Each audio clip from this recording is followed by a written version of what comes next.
তুমি কত আসলে ঘটনাটা কি হয়েছে? আসলে কি তুমি টাকা চুরি করছো? না ভাই, আমি টাকা চুরি করি নাই। আমি টাকা চুরি করতে যাবো খেললে, আমি তো এনে কাম করি, উস্তাদ আমার খাওয়ান পূরণ দেয়, আমার তো কিছুর অভাব নাই।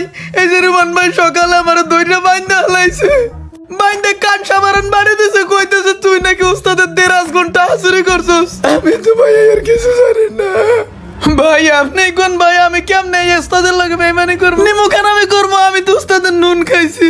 এই উস্তাদের হিসাবে রাস্তাতে আমার টোকাই এনে দূর পর্যন্ত বড় করছে। আমি উস্তাদের লগে খাই ঘুমাই, এই উস্তাদের লগে কেমনে আমি বেইমানি করব?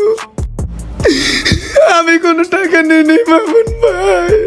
চোরের ঘরে চোর কি আবার মিথ্যা কথা কষ্ট রে? এতক্ষণ যাবত পিড়েছি, এক ফোঁটা চোখের পানি পড়ে নাই তোর। চোখ কত খসখসা দেখছে, ও এবার টন টন করে কথা কয়। তুই চোর, তোর 14 গোষ্ঠী চোর, তোর চেহারার মধ্যে রেখা। ভাই ফিরান ভাই, আবার ফিরাইবা আমারে। একটু আগে আমারে